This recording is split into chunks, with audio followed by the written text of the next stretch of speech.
Welcome to Smart English Lab, the podcast where we explore fascinating topics and improve our English together. I'm your host, Adam Shield, and today we're going to travel through time with a story that has touched ancient kings, farmers, poets, and even modern celebrations.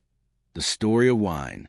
Whether you enjoy a glass of wine, have seen it at family gatherings, or have simply been curious about its role in history, this episode will take you through the journey of wine, from ancient grapevines to its place in today's world.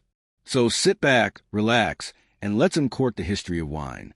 Before we begin, I want to remind you that this podcast is specially created for English learners. I speak slowly and clearly, using simple and natural English, so you can follow every word without feeling rushed. My goal is to help you not just understand a story, but also learn new vocabulary and expressions along the way. So, listen at your own pace, pause if you need to, and feel free to repeat sections. This way, you can enjoy the topic and improve your English at the same time.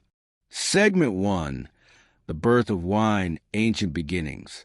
The story of wine begins over 8,000 years ago, in regions we now call Georgia, Armenia, and Iran. Archaeological evidence suggests that people in these areas began fermenting grapes to make wine around 6000 BCE. But why wine? Grapes naturally contain sugar, and when left in a container, the sugars interact with natural yeast in the air. This creates fermentation, turning sugar into alcohol. Ancient people likely discovered this by accident. Wine quickly became more than a drink. It became part of ceremonies, religion, and social life. Segment 2, Wine in Ancient Civilizations. Let's move to Egypt, around 3000 BCE. Wine was used in religious rituals, often offered to gods.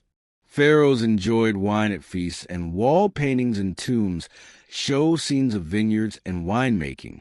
In Mesopotamia, wine was considered a luxury, reserved for the wealthy, while common people drank beer. Then came the Greeks, around 1000 BC. They didn't just drink wine, they celebrated it. The Greeks believed wine was a gift from Dionysus, the god of wine, festivity, and theater. Wine was enjoyed at symposiums, gatherings where men discussed philosophy, politics, and poetry over cups of wine.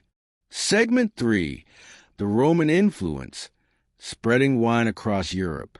The Romans, famous for their empire and engineering, played a massive role in the spread of wine.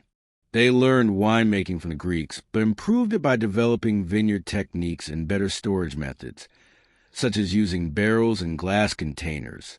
As the Roman Empire expanded across Europe, they brought grapevines with them to France, Spain, Germany, and Britain. This is why many famous wine regions today, like Bordeaux, Burgundy, and Tuscany, trace their wine traditions back to Roman times. For Romans, wine wasn't just for the rich. It became a daily drink for people of all classes. Segment 4, Wine and Religion, the Sacred Drink. Wine holds a special place in many religions.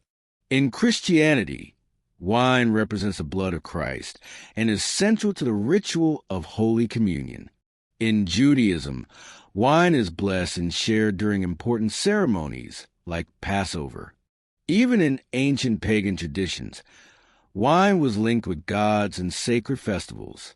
This connection with religion helped protect and preserve winemaking during times when other alcoholic drinks were banned or looked down upon. Segment 5, The Middle Ages, Monks and Vineyards.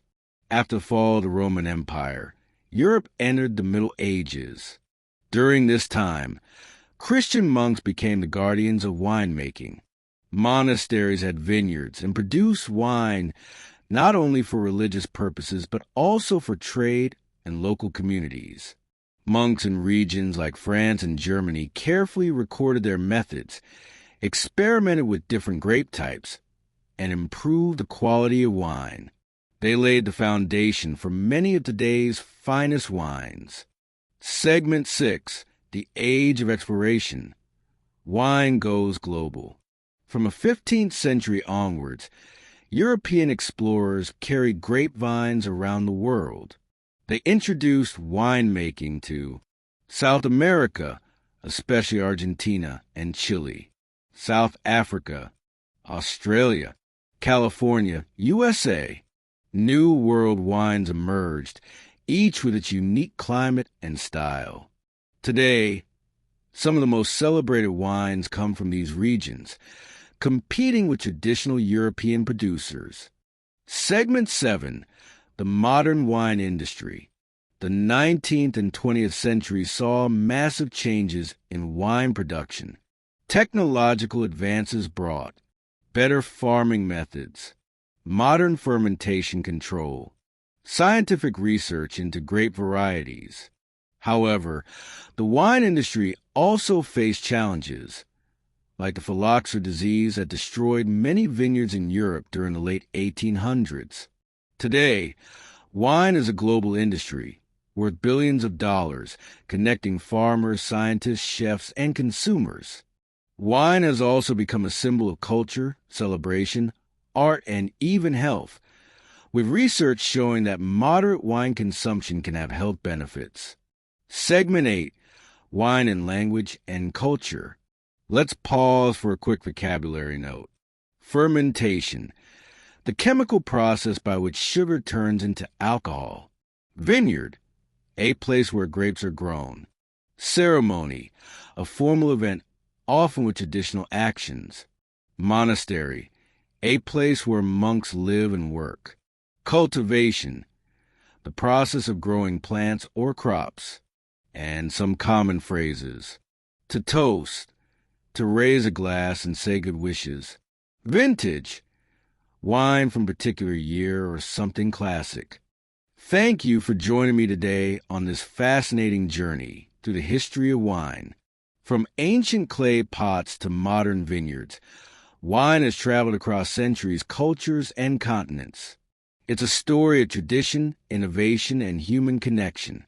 I hope this episode not only gave you new knowledge about wine, but also improved your vocabulary and listening skills. If you enjoyed this story, I would love your support. Please subscribe or follow this podcast so you never miss an episode. Like or rate the podcast if your platform allows. Share it with a friend, family member, or anyone curious about history. Leave a comment or send me your thoughts. I'd love to know what you think or hear your ideas for future episodes. Your support means everything. Every share, comment, or like helps this podcast grow and reach more learners and curious minds around the world. Let's keep exploring stories together. Stories that teach us, connect us, and help us grow. Until next time, stay curious, stay thoughtful, and as always, keep learning smart.